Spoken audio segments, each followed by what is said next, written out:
Phil Steele is joining us, and before we get the conference predictions, the conference championship predictions, and all the bowl matchups and the national championship projection, the book is out, of course, the Phil Steele College Football Preview for 2012. PhilSteele.com is your website, and of course, don't forget, we will be featuring Phil every single week here on the show. Thursdays is usually the day we do it, and we'll have Phil on looking at all the top college and pro games from the very beginning of the college football season. But right now, I want to pick his brain about the Heisman, but before I get into his final candidates as who he projects will be the top vote getters, what kind of a season do you anticipate for Braxton Miller of OSU? I think Braxton Miller is going to have an exciting year because he is the perfect fit for the Urban Meyer offense. So there were times last year where they were hesitant to even let Braxton Miller throw the football. I remember they had wins where they had 5, 6, 8 passes in a game. And then it sort of seemed that the reins got taken off of Braxton Miller down the stretch. You look at that Michigan game, they let Braxton Miller throw the football, and he had great success. The offense is tailor-made for Braxton Miller, a mobile quarterback that can be accurate, and I believe Braxton Miller can be accurate. If Ohio State finds itself flirting with an undefeated record, which a lot of Buckeye fans have told me they're expecting this year, then I think he'll be up there as long as his stats are there. It's going to be a much better year passing, and he's a dangerous enough runner to make it work. I know you love Sammy Watkins from Clemson. Yeah, and Sammy Watkins would have been the first wide receiver taken in this past year's draft, but he was only a freshman, and guess what? He can't even come out next year, Bruce, so he won't be the first wide receiver taken in this next year's draft. You have to wait for Sammy Watkins to go to the NFL for 2 years. So I think when you watch Sammy Watkins, he's a big kid that's explosive and physical. He can shake a tackle, he can burn you deep, and he's just great hands. There's everything you want. Plus, he's a dangerous return man to boot. Sammy Watkins is a guy who, if Clemson was to knock off Florida State about the 4th game of the season, Sammy Watkins had 3-4 touchdowns, he'll be on everybody's Heisman list at the end of the year. Logan Thomas from Virginia Tech. You know, and last year I had question marks about the quarterback situation at Virginia Tech, and I got to talk to Coach Beamer, and he just lit up when he was talking about Logan Thomas. 6'6", 245, solid passer, and he's a big kid. If you're a linebacker, you don't want to tackle this kid. He's like a Cam Newton, maybe not quite as elusive, but he'll put a hurting on you. And Logan Thomas got better as the season went on. He struggled a little bit in that first game against Clemson last year, but that was his first big game. After that, Logan Thomas played a lot of big games and did extremely well. He's a good passer. He's a dangerous runner. And, you know, if Virginia Tech pulls an upset or two, look out for Logan Thomas. He's a guy that has earned Coach Beamer's praise, and deservedly so. Geno Smith from West Virginia. Any quarterback that plays in that Texas Tech offense is going to put up big stats. We saw Geno Smith get better as the season went on last year. How about 70 points in a bowl game? Yeah. Dangerous receivers, great offensive line. Second year of the Holgorsen system, playing in the pass-happy Big 12. Big-time stats out of Geno Smith if he stays healthy. Hate to admit it, but Denard Robinson of Michigan is noteworthy. Go back and talk about that Michigan-Notre Dame game last year. You watch that thing for 3 quarters, and there's no way Michigan can win. Denard Robinson took over the 4th quarter. And, you know, when I talked to Brady Hoke last year, he had said he wanted to run his pro-style offense 75% of the time and dabble a little bit in the spread. Well, guess what? That went out the window early on when they saw what Denard Robinson brought to the offense. They're going to keep the spread in place this year. Denard Robinson's going to be allowed to be his explosive self and put up the big-time stats. And if he was to guide wins in those 4 big road games they have, he would clearly be among the favorites. He's one of the most exciting players in college football. You've already spoken highly of Monty Ball of Wisconsin. A touchdown machine last year, a guy that put up big yards, and frankly, a lot of folks thought he was going to come out. He was a top 5 Heisman candidate last season. He's running behind that Wisconsin offensive line, and without Russell Wilson in the backfield, might want to give him the ball a few more times even than he had last year. He'll be on the Heisman list once again. And you've already commented on Marcus Lattimore of South Carolina, Steve Spurrier's guy. And, you know, if Marcus Lattimore is 100% healthy, look out for him. He is a guy that could be the best running back in college football. It's hard to believe Steve Spurrier's offense, and we're talking running back here, but that's what it kind of has got to when you bring in a back like this. Big back with power and speed. Reminds me a little bit of Earl Campbell at times. He's clearly one of the best running backs in the country. I hope he's 100% recovered from that ACL. And the top 4 Heisman candidates, according to Phil, they're all quarterbacks, and we start with Tyler Wilson of Arkansas. And I had mentioned to you, Bruce, that I almost used Arkansas as my surprise winner of the West. Well, Arkansas plays better at home. If they were to upset Alabama and LSU at home, Tyler Wilson's going to lead the SEC in passing, be one of the top passing quarterbacks in the country in that offense. And last year, this guy was on his back a lot. It doesn't show in the sack total, but he got hit a lot, and he would get up each and every time. I like that kind of savvy in a quarterback. If Arkansas was to upset both Alabama and LSU, he'd probably be number one on the list. E.J. Manuel of Florida State is a real big quarterback. Yes, he is. And, sort of like a Logan Thomas, a big guy that you don't want to tackle, and yet I think he's getting much more polished as a QB. And 3 Florida State losses last year came when E.J. Manuel was injured. I talked about that earlier in the show, where against Oklahoma and then Clemson the next week in Wake Forest, he was banged up. Still put up good stats. And if you're the quarterback on an undefeated team, like I think Florida State might be in the regular season, then odds are you're on the Heisman finalist list. Runner-up for the Heisman Trophy, according to Phil Steele, will be Landry Jones of Oklahoma. Yeah, Landry Jones of Oklahoma. And I talked about that bounce back year. Remember, he finished it off last season poorly with a 1-6 ratio. I think when you look at Landry Jones, he's a guy that will have that bounce back year. I like his receiving core. They added in Trey Matuire. He's a freshman wide receiver that was the star of the spring. I know they had some suspensions at wide receiver, but I don't even think they'll be noticed in this offense. He's going to put up some big-time stats. Process of elimination, you know who he's picking for the Heisman. He plays at a school out west, what's it called, Trojans, something like that? Yeah, USC, the USC Trojans. And was there a bigger surprise when he announced that he was coming back for his senior year, even though he could easily have been one of the top picks in the draft? And he's throwing to 2 of the best wide receivers in the country. He's got a dynamite offensive line in front of him. He's going to have the stats. He's going to be playing for a team that's number 1 coming into the season. And I think when you look at a quarterback like Matt Barkley, he's going to be the preseason favorite. Of these quarterbacks, who do you think will be the best in the NFL? Or do you think they all will be good? Or, are they going to be Pro Bowlers? What's your projections for the pros? I put Barkley, a high first-round draft pick, very successful in the NFL. I put Tyler Wilson, middle-round NFL draft pick, very good success in the NFL. Landry Jones, E.J. Manuel, still a little bit of projection for me. E.J. Manuel's an exceptional college quarterback because of his mobility, because of his size, but that doesn't always translate well in the NFL. I know Cam Newton had success last year, but you can't really take that pounding on a daily basis in the NFL.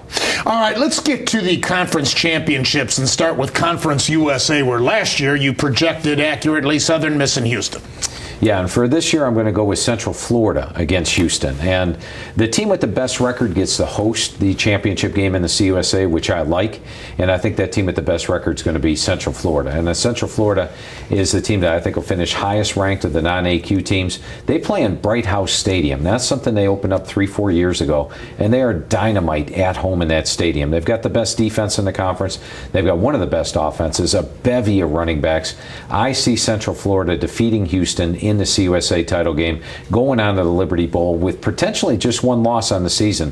I really like this Central Florida team this year, so they're my pick to win the CUSA. Now, we talked, it was intriguing when Phil was covering the Pac-12 for us because Oregon plays USC in the regular season, and Phil is projecting that they'll meet again for the Pac-12 championship. And how do you see that coming out? I have the 2 teams coming back, and I'll tell you, Bruce, whoever wins that first game, I see them winning the second or losing the second game because it's extremely difficult to beat a USC twice in 1 year. It's Phil, extremely difficult. Excuse me for interrupting you. Run through what the Pac-12 has done as far as hosting that championship. Team with the best record hosts it. So USC could potentially have Oregon twice at home. Or if Oregon beats USC on the road, they would get the championship game at home. What if they wind up tied? The higher ranked team, and in this case, since they play each other, you can't be tied. Right. The team that won that game. So the winner of unless they were upset somewhere. Well, even if they are, the winner of that game would hold the tiebreaker. I got you. The winner of that game will be the home team, but I still think even though they're at home, it's going to be extremely difficult to beat the other team twice in one season. So I'm going to go with Oregon to win the Pac-12 title game. Which means you think Southern Cal will win the first game. I think USC will win the first one. Yes. Interesting. Okay, let's go to the ACC. Well, in the ACC, I've got Florida State lined up against Virginia Tech. And when I look at Florida State this year, the first game that they would have played against Virginia Tech would have been in Blacksburg. This one's going to be at a neutral site. I give Florida State a good advantage. I think they're the best team in the ACC, so I'm going to go with Florida State to beat Virginia Tech in the ACC title game. Right here in the Big Ten. Big Ten, I've got Wisconsin paired up against Nebraska. I feel Wisconsin's a stronger team. They'll also have the pedigree of going to the Big Ten title game last year, so they've got a little bit of experience in that. Third straight Rose Bowl for Wisconsin. I've got Wisconsin beating Nebraska. I'd be remiss if I didn't ask you about the MAC. They have 2 divisions as well. And I've got Western Michigan paired up against Ohio, which I think will be the team that comes out of the East. And both coaches are 2 of the superior coaches in the MAC. Neither has won a MAC championship recently, so I'm going to go with Western Michigan, the better offense to get it done. I'm picking Western Michigan to win the MAC. And finally, the Southeastern. There we're matching up LSU against Florida. It's a rematch. In the regular season, Florida would have beat them in the swamp potentially. And now here they are matched up in the SEC title game, which, of course, LSU has got a pretty good home crowd for, or they'll have a good following as well. So I think it's a great game, goes down the wire. I'm going to call LSU to knock off Florida in the SEC championship game. That brings us down to the second to last year of the BCS National Championship. So Phil Steele with his projections for the national championship game in this upcoming college football season. Well, I'm going to eliminate a couple of teams first. USC and Oregon are legitimate national title contenders. Because they're both going to have 1 loss? Yeah, right. And I actually had USC 2 weeks prior to my magazine going to the press. I had USC in the title game. And the more I looked at Oregon, I said it's going to be extremely difficult to beat Oregon twice with that speed and that defense. That's why I dropped USC out of the national title game. Now, LSU and Alabama are legitimate national title contenders this year. I've got LSU beating Alabama. But look at LSU's other 4 road games this year. They're 4 very difficult. They have to play Florida in the swamp. They have to play Auburn, and Auburn's a vastly improved team. Texas A&M, and then the last game of the season, Arkansas. Arkansas beat them the last time they traveled there. That's a series where the home team's done well. In fact, it sort of got wacky at the end. You know, it's decided on a late score from here to there. So I think LSU slips up somewhere along the way because they play that SEC schedule. So those would be the 4 teams I eliminate. That clears the path for 2 teams. 2 teams I think will go unbeaten this year. One of those teams is Oklahoma. I said Oklahoma I think will run the table in the Big 12. They don't have to worry about a Big 12 title game. I think that's an advantage that the Big 12 has.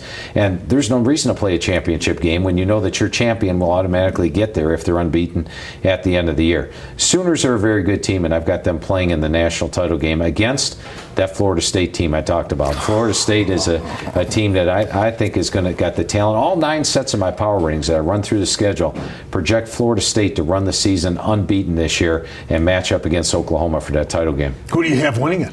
I am going to go with the best defense in the country in Florida State. Same formula I used last year with Alabama. One with the best defense in the country, one with a good enough offense.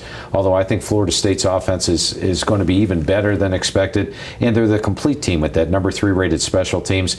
When you take a look at this defense this year, Bruce, they may allow about the same amount of yards Alabama did last year. They're in that realm. They're not quite as good as last year's Alabama, but they're an extremely good defense.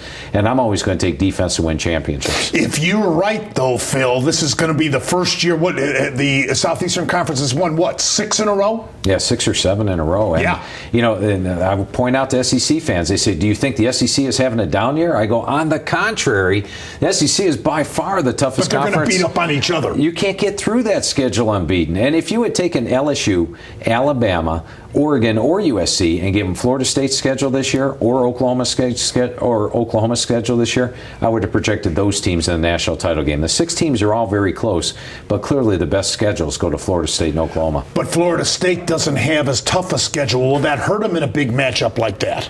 I don't think it would hurt them against Oklahoma in a championship game because Oklahoma also does not play as killer a schedule as the other big boys do. So I think Florida State will have enough tests during the course of the year, and with that defense, they will win the national championship. You have USC against Wisconsin in the Rose Bowl, but if Oregon... Yeah, I was thinking about that after I said, let's say Oregon wins the first game and then USC wins the second. So, okay. Yeah, it was just... And they're both going to be BCS teams, right. obviously. And I think in that game I would take USC over Wisconsin. I think USC is clearly a legitimate national title contender. The one thing I'm concerned with USC, Bruce, besides guys playing Oregon twice, is the depth. If you look at their first-string offensive line, first-string defensive line, they're outstanding. But if they get a couple injuries, that depth will hurt them on the offensive, defensive line, and a running back. And two other BCS games, the Sugar Bowl. Phil has LSU from the Southeastern Conference playing Michigan State. You're not going to beat LSU in their backyard against a team from the Big Ten. Ohio State learned that lesson a couple of years ago. We've seen them win quite a few games down there in Louisiana. I would have LSU knocking off Michigan State. And another State. SEC team qualifying for the BCS is Alabama, where Phil has them in the Fiesta Bowl against Texas. You say they're going to be a surprise team? Yeah, and I love that matchup. You know, there's a lot of tradition and stuff involved there. I think by the end of the year, Alabama's defense, now having 12 games under their belt, will once again be one of the top 3 defenses at that point. So I'm going to go with Alabama over Texas. I'm going to go with Nick Saban to win the big game. And the biggest of the games, again, Phil Steele projecting that Florida State will go with an unblemished record, run the table, defeat Oklahoma in the BCS championship. You're the best, buddy. Thank you, Thank Bruce. you so much for coming in. PhilSteele.com is your website. The magazine is fantastic. Phil Steele's 2012 college football preview. Gobble it up. And again, it features just tons of pages about non-Division I schools, all the other divisions. So it's really the Bible for a college football fan. Thank you again, Phil. We look forward to featuring you on a weekly basis once we get the season underway, which is just in a few weeks, really. I look forward to our weekly chats every year, Bruce. All right, my friend.